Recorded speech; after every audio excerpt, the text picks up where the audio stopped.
Surprise, surprise. We're going to talk about Shohei Ohtani. Once again, there was an article out about just how big the financial impact is of Ohtani signing with the Dodgers. And does that make his deal an overall bargain?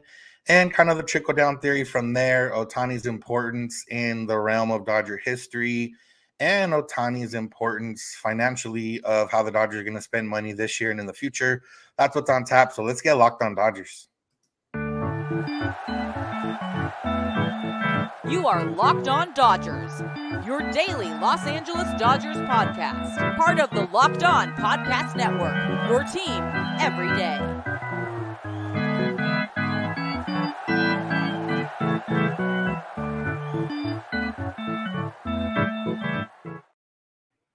Yo, Dodger fans. Welcome to Locked On Dodgers. We are part of the Locked On Podcast Network, the number one local sports daily podcast network. Locked On, your team every day. Today's episode is brought to you by FanDuel. Make every moment more. Right now, new customers get $150 in bonus bets with any winning $5 moneyline bet. That's $150 if your team wins. Visit FanDuel.com/lockedon to get started. This is the daily podcast covering the Los Angeles Dodgers, bringing you the smart fans' perspective on our boys in blue. You can find us wherever you find podcasts and on YouTube simply by searching for Locked On Dodgers. And if you want to become an everydayer, it's very easy. All you have to do is listen or watch to us every single day. We're here for you Monday through Friday for about 30 minutes. Easy way to be reminded of that is to subscribe wherever you have podcasts and on YouTube and be notified when our episodes are ready for you. If this is your first time listening or watching, welcome. And I am Vince Samperio, joined by my co-host, Jeff Snider. And both of us are lifelong Dodger fans that have bled blue for our entire lives. We've been able to be a part of that in a bigger capacity in terms of being in the media, being in the press box, being in the locker room, talking to players, things of that nature. We're not quite insiders, though. We're just really passionate Dodger fans that are here to give you our thoughtful and passionate takes about the team. And obviously that's what we're going to do today. We're going to talk Shohei Ohtani. Jeff, is that a surprise? No, it seems like he's kind of the top of conversation lately. So, we might as well talk about him. I guess there's a few things to say. Yeah, there's just obviously so much to get into when it comes to him. And we got more of that from an article in the LA Times by Jack Harris, kind of talking about the financial implications of Ohtani's overall deal. And the headline is $1 billion boon, how Shohei Ohtani's contract could make Dodgers MLB financial kings. If you want to go check it out, it is on LA Times. But basically it goes down into breaking down Ohtani's contract with the deferrals, with what he's going to bring in terms of advertisements and everything else. And essentially, with all projections and everything that people have, and in terms of how the Dodgers could utilize any money, Ohtani could make the Dodgers $1 billion over the course of his deal. And that's not counting the money they have to pay him out, the $700 million. So $1.7 billion, with the Dodgers netting $1 billion of that, which obviously could go to spending on a lot of things, not just the team, but other things across the 10 years. So, yeah, Jeff, is this, what do we make of this Ohtani stuff? Yeah, it's the fact is everybody's kind of guessing on how much Ohtani is going to make the Dodgers. But one of the points that somebody made is even just the fact that Dodgers ownership got rich enough to buy the Dodgers by being really good at investing. And so deferred money going into their pockets is much more valuable than deferred money going into, say, my pocket, because, I'm going to buy ding dongs. But Guggenheim is going to invest it well. And even, there's a little bit, I quibble with the math a little bit, because one, I think it was an agent who said, even if they just invest that $680 million that they're saving, that will make them $1 billion. That'll more than double in that time. They're not actually saving $680 million. That's the kind of the point, that they're saving more like $46 million a year. Although those numbers, which we'll probably talk about in a minute, it's actually in some ways less than that. But the fact is, deferred money to a group that has already gotten really, really rich being good at investing money is absolutely a win for the Dodgers, because if it's a normal person, in fact, when we think about the baseball players who defer the money, we talk about Bobby Bonilla and how, for Bobby Bonilla, it's $1 million a year, whatever, for 40 years or whatever it is. the fact is, if Bobby Bonilla had taken the $5.9 million that the Mets owed him 23 years ago and invested that, he would be better off financially than getting the $1 million a year. But Bobby Bonilla is not Guggenheim Group. Bobby Bonilla is not presumably a master investor. And so for him, it makes sense to take the deferred money. For a group like Guggenheim, it makes sense to defer that money because they can do a lot of really, really big financial things with that money while they're not paying it to Ohtani. Yeah, and that's what it comes down to. Obviously, we'll talk about kind of the financial impact on the field a little bit later when we talk about Yoshinobu Yamamoto, but it just comes with the territory of there's 100% a reason the Dodgers didn't have a jersey patch yet, and I'm pretty sure it's because they were waiting to see if they got Ohtani and probably going to be able to get a bigger deal than they would have beforehand. Obviously, we probably have the same sentiments about jersey patches in general, but that's just the way the game is now. And, the Dodgers were going to get one eventually. And now it might be someone that wants it because Shohei Ohtani is, I don't think it'll make the first batch of jerseys that have been sold or been selling, but eventually every Ohtani jersey will have that patch on there. Or not every authentic one, not every single jersey. But yeah, I mean, it all comes down to there's a lot of different financial aspects in this article where it kind of breaks down. And obviously, the 700 mil has already been broken down into about 430, 450 mil, depending on who you ask in terms of present day value. There was one calculation in there that brought it down to as low as 230 mil, depending on different ways of the Dodgers investing the money and everything else. And overall, this is kind of what we talked about when Ohtani signed here, is that the 700 mil was the shock value number, but it didn't necessarily tell the whole story. And when it comes to Ohtani, like realistically, the Dodgers, I think, 2 years after this deal starts, they're going to have to show that they have that money already in general. So that they're going to be paying in the deferrals, or at least part of it that they're going to pay in the deferrals. And the Dodgers are going to make that probably this first year, put it in the bank or put it in an investment portfolio or whatever they do, smart people with money. And it's just going to sit there and compound and compound and compound, assuming everything stays right in the financial world. And the Dodgers aren't going to have to worry about that 680 million in 10 years because it's going to be, already maybe doubled up. Yeah. And when you look at one of the interesting things, the present day value of the contract is based on a 4.43% interest rate, which is what's set in the CBA.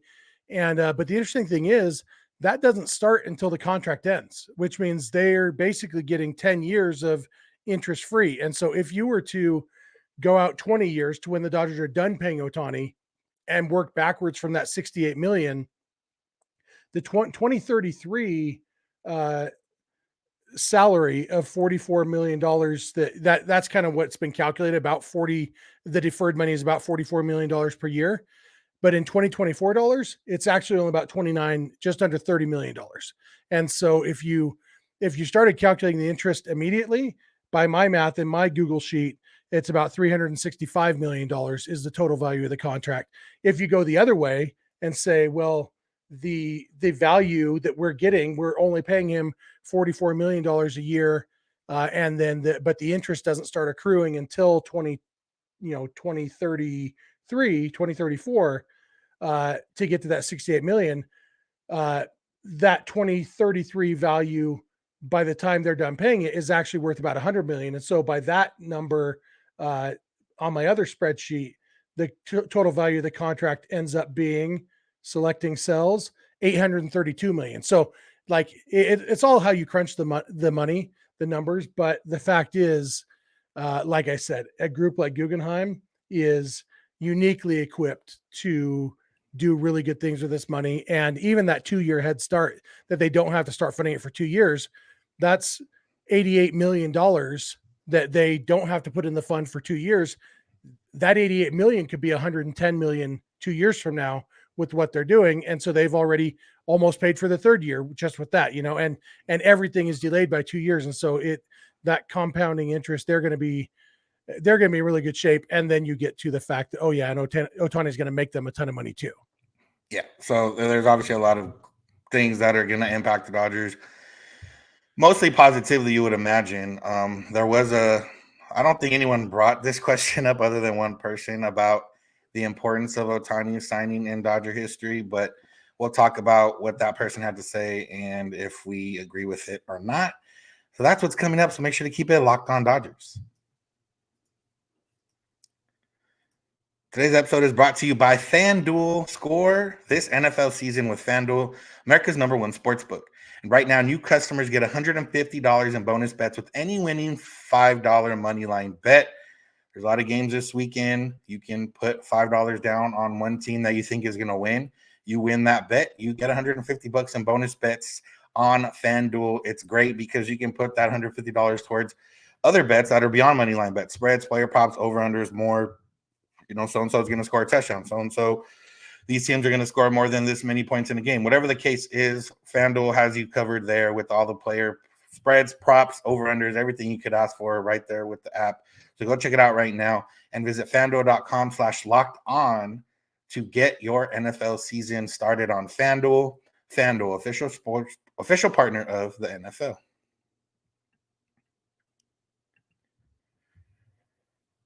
We want to thank you for making Locked On Dodgers your first listen of the day. Remember to become an everydayer by listening or watching every day. And you can find us wherever you find podcasting on YouTube simply by searching for Locked On Dodgers. We're part of the Locked On Podcast Network, your team every day. Locked On Podcast Network also has 24/7 streaming channels for all sports and for LA sports. Locked On Sports Los Angeles and Locked On Sports Today are all available on YouTube, streaming 24/7 with local experts of Locked On, national shows, everything you could want covered for either LA sports or sports in general. Got you right there. So go check that out. All right, Jeff. So Ben Verlander has been a huge Ohtani fan. He got an exclusive with Ohtani either last year or 2022 and has had a rocky history with Dodger fans just from, not defending the Astros, but kind of defending the Astros. Obviously, his brother is Justin Verlander, who was on those Astros teams. And, hasn't been a great relationship. Now that Ohtani's here, he's, made it clear that he's going to be at Dodger Stadium more and he's going to watch Ohtani and that he loves the deal and everything else. But he went kind of viral in the baseball Twitter sphere on Monday or Tuesday with a take that he called Shohei Ohtani signing the most important signing in Dodger history and doubled down on it right after, and was, proverbially dragged for the most part from not just Dodger fans, but baseball fans in general because of Jackie Robinson. Jackie Robinson broke the color barrier, was probably the most important signing, not just in Dodger history, but one of the most important signings in baseball history. But I guess we can discuss that part of it and then kind of discuss, maybe try to hedge his bet a little bit for him if we want. Yeah, my favorite tweet about that was Harry Pavlidis. He said, solving the energy crisis by harnessing the power generated by Branch Rickey spinning in his grave. If we wanted to give him benefit of the doubt, we could pretend that he threw the phrase free agent in there and pretend that refers only to since free agency became a thing. Which was long after Jackie Robinson, although, Jackie Robinson was kind of a free agent signing, although I think the Dodgers had to pay his Negro League team something for him. So it was more of a trade between leagues or, purchase contract or something. But, ultimately he didn't say free agent. He said the most important signing, and he even distinguished between important and impactful. And so obviously Jackie Robinson was an elite ball player, was a legitimate Hall of Famer, but not the best player in baseball history. And you could make a case that Shohei Ohtani is a better player than Jackie Robinson when you factor in all the things that Ohtani can do, but that's on the field. And Verlander made it clear that he was not just talking about on the field, he was talking about overall importance. And so, I think you can make a pretty strong case even for the Dodgers beyond Jackie Robinson, like Fernando Valenzuela. At the moment that Valenzuela was signed, maybe not, but he ended up being a crucial signing for the Dodgers, both on the field, helping them win a World Series, but also, the entire, I bet, close to half of our podcast audience is people who can trace their Dodger fandom in some way to Fernando Valenzuela. And so, and obviously Ohtani is bringing in a ton of new fans and all that. And none of this is to downplay the importance of Ohtani at all.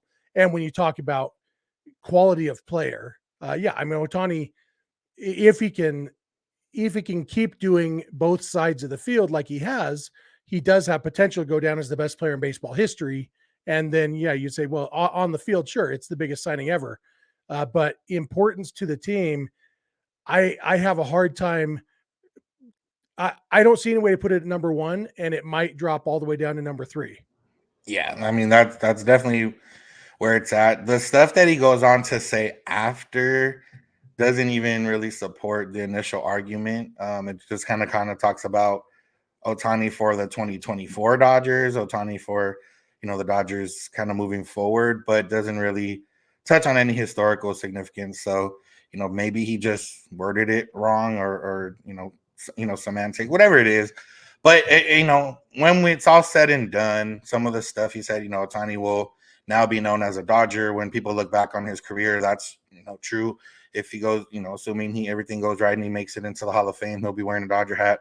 That's true. People will want to go to Dodger Stadium just to watch Ohtani play. That's true. People in the future will want to go to Dodger Stadium because that's where Ohtani played. That's, probably true.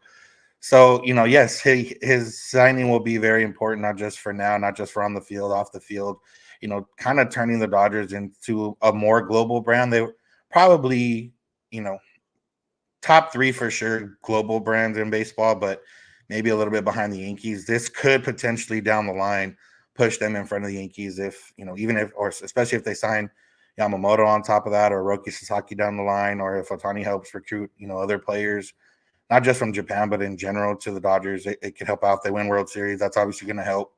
So, yeah, there's a big impact to be made here from Ohtani, but it's definitely not the most important signing of Dodger history. Not even, like you said, with Valenzuela, not even the most important signing in Los Angeles Dodger history. It might be, like you said, the most important, I guess not really most important signing of the Guggenheim era would make more sense than anything else. Yeah, I have to think there's some degree of self-importance going on here because Verlander does have this obsession with Ohtani, and which is, not necessarily a bad thing. A lot of people are obsessed with Shohei Ohtani. He's very obsessible. But, when your favorite player, the person you're obsessed with, does something big, you're naturally going to be inclined to think that it's even bigger than it is. And so, it's, what's his first name? Ben. Like I just think of him as Justin's brother all the time. Ben Verlander is a talking head. His job is to say things that get people riled up. And so the fact that we've spent 8 minutes on this podcast talking about it, I think he's done his job. And good for him, I guess. You'll probably get to spend some quality time with him if you guys are going to Dodger games together, although he'll just, you may not walk in the same circles because you won't be just trailing, holding Shohei Ohtani's train behind him, but it's, he is what he is. And whether you're talking about Ben Verlander or Mad Dog Russo or Skip Bayless or what's that other guy's moron? Stephen A. What's that? I wouldn't. Stephen A. No, I wasn't thinking of him. But Colin Cowherd? Colin Cowherd. Yeah. Any of these guys, they're all doing the same thing. They are saying outrageous things to get people talking. And, you never can tell how much they believe the things they're saying. And it probably ultimately doesn't matter much to them or their bosses. It gets people talking. And so the fact that Dodger fans and baseball fans in general got to band together on something tonight, hey, it's good. The enemy of my enemy is my friend. And so if we can all come together to say Ben Verlander's an idiot for a night, then, we're all a little bit closer together. And I think that's what the Christmas season is really all about. Calling Ben Verlander an idiot. Now we get back to actual Dodger on the field 2024 talk. Yoshinobu Yamamoto. There was more in that article kind of touching on the other financial impact that Ohtani's deal could have for the Dodgers. So we're going to get into what the Dodgers may be willing to spend on Yamamoto, if it's worth it, and what the contingency plan is if they don't. So make sure to keep it locked on Dodgers.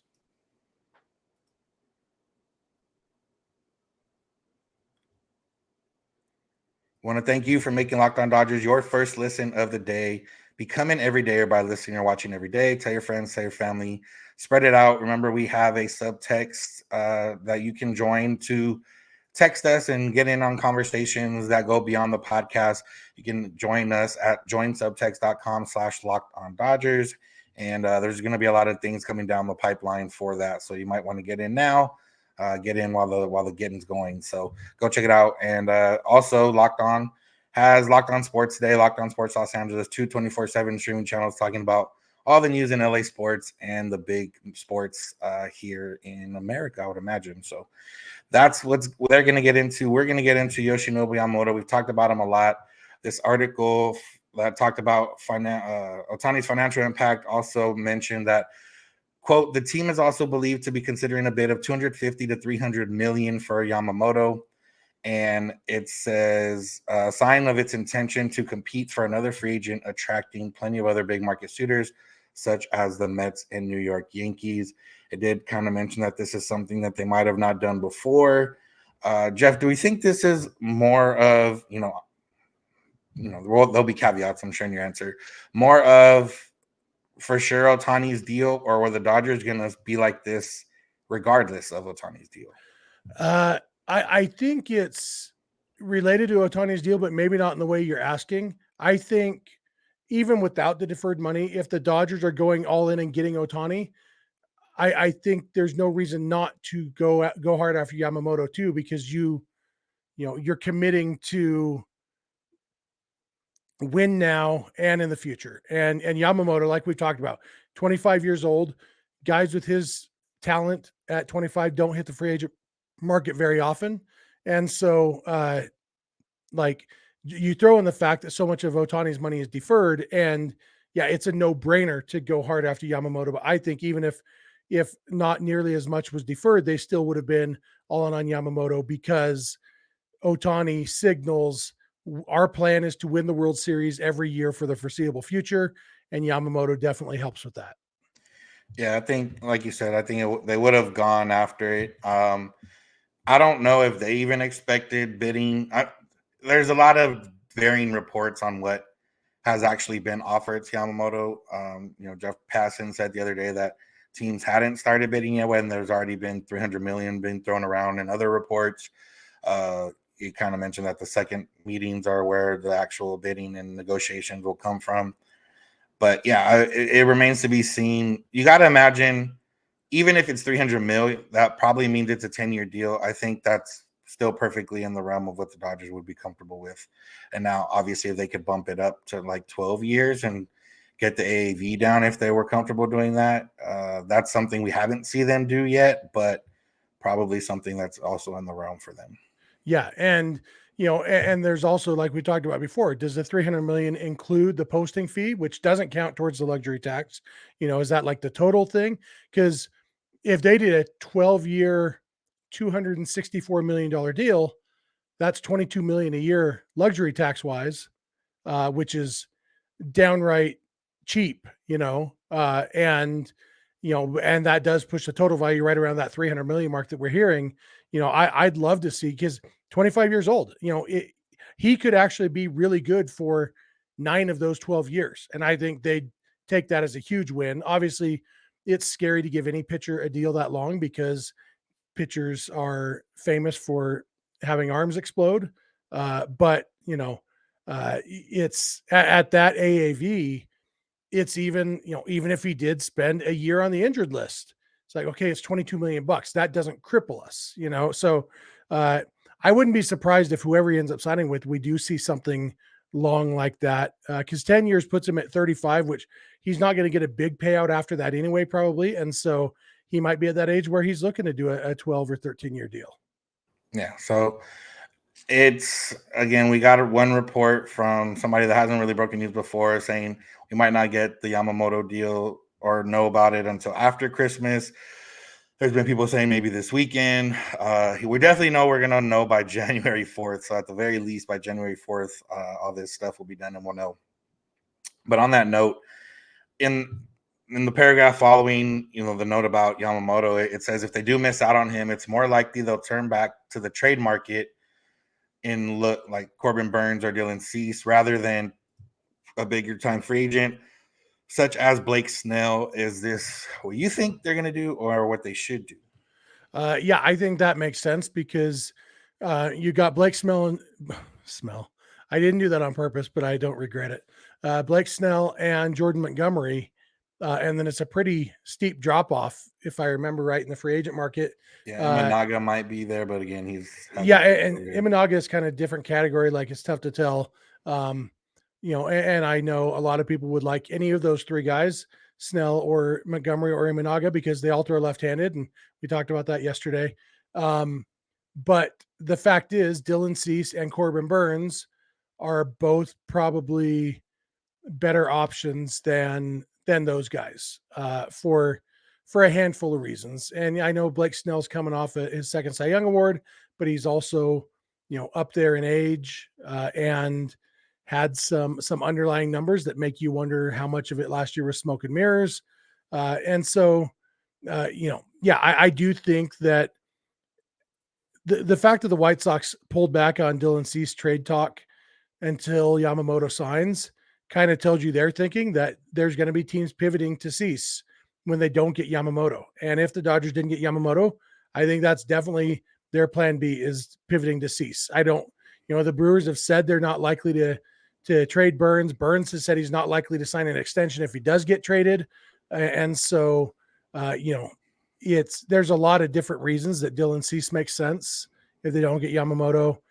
If they didn't get Yamamoto or Cease, then it's hard to see what their next move would be, assuming Burns doesn't get traded. Shane Bieber's name's been thrown out there, but he doesn't inspire a lot of confidence. Do you just go with a Lucas Giolito free agent signing and more of an innings eater than a number 2 starter or whatever? It's hopefully it's not going to come up, because I think they're going to get Yamamoto, but after C says plan B, I'm not sure what plan C or D would be. Yeah, and there's been a couple, tweets, articles out there kind of talking about the Dodgers and, the need for starting pitching is, obviously they need somebody to kind of sit either both ahead of Glasnow or after Glasnow. But the need comes more for innings a little bit, especially early on in the season. Walker Buehler could be delayed. There's still Clayton Kershaw on his decision, and if he does come back, it'd be in the second half of the season. If Dustin May works his way back, it'd be second half of the season. Like, there's a lot of talk about how the Dodgers could kind of have impact arms coming in the second half of the season. So they could enter the season, maybe with less impactful arms, get through that first part, and then by the trade deadline, we'll kind of decide, okay, are these guys actually going to come back, or do we need to go? If Caesar Burns aren't traded, they'll still be there at the deadline in July. They'll still, maybe some other names will emerge at that point. But I think from what we know, the Dodgers are willing to spend the right money on the right people.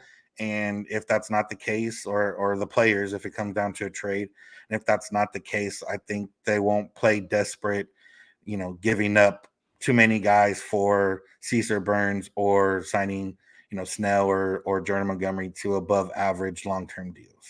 Yeah, and I think one thing we can be pretty sure of is that they are going to try to get as much starting pitching depth as possible, because last year we saw when the bullpen wasn't overworked, it was elite. When it was overworked, it was terrible. And so, we know Glasnow is probably going to be limited on innings one way or the other. And I think ideally they would like to do that by limiting his starts, giving him an extra day here and there, rather than pulling him after 4 innings once in a while, because that is, unless you are piggybacking, which, that's another option, but all that comes down to depth. When you've got Gavin Stone and Emmett Sheehan and Michael Grove and these guys, if you do end up with 8 major league quality or close to it starters, you could do a 6-man rotation with 2 of the spots being piggybacks. Then you're at a 5-man bullpen at that point. So there's things to weigh, but I think their goal or their overarching thought here is we need to not overwork the bullpen next year, because that's the key to a successful bullpen, is giving them enough rest. And so I think their approach to starting pitching will be with the bullpen in mind. Yeah. And, we've seen We talked about Josh Hader a little bit the other day. I've seen Emmanuel Clase's name, not specifically linked to the Dodgers in terms of a rumor, but just kind of linked to them in terms of he would make sense with them. The Dodgers could go that route and build up the back end, but to me, it doesn't make as much sense for them as considering what they have right now on the roster. If they do miss out on Yamamoto, they do miss out on Cease or Burns or whoever else, they do miss out on Snell Montgomery. I think it makes more sense for them to, get a guy like Giolito. We talked about Sean Manaea briefly the other day. Maybe someone like that, and just try to piece together the innings until they can trade for somebody else or some of these other arms do end up coming back. Yeah, I think so. All right, Jeff, you got anything else for today? No. Hopefully we'll get some big Yamamoto news soon, but like we said, it could be another week or so. We'll be here whenever it happens, though. Yep, that's once it does happen, we will be here for sure. For sure when he signs with the Dodgers. If not, we'll still be here, but just a little bit different capacity. So thank you all for listening. Thank you for making Locked On Dodgers your first listen of the day. For not your first listen, you should check us out on your morning commute or when you're at the gym or whatever else. We're here for you 30 minutes every Monday through Friday. You can find us where we find podcasts and on YouTube. And if you become an everydayer, we will be eternally grateful for you. That's somebody that listens or watches every day. If it's 4 out of 5 days, we'll let you slide too. So go check us out. Remember, Locked On Podcast Network, your team every day, that has two 24/7 streaming channels: Locked On Sports Today and Locked On Sports Los Angeles, covering the biggest news and stories and everything coming out from LA sports and sports in general. You can find us on social media, Twitter and Instagram at Locked On Dodgers. Jeff is on Twitter at Snider. I'm at Vincent91. You can DM either of us for any questions, comments, topics, concerns, things of that nature. You can also send those via email, lockedondodgers@gmail.com, or via voicemail text at 323-863-5625. We're here every weekday morning, and we hope you'll be here with us. When you get in your car, or if you're at home, tell your smart device, play podcast, Locked On Dodgers. And remember, you don't have to agree. You just have to listen. Have a good one. We'll talk to you tomorrow.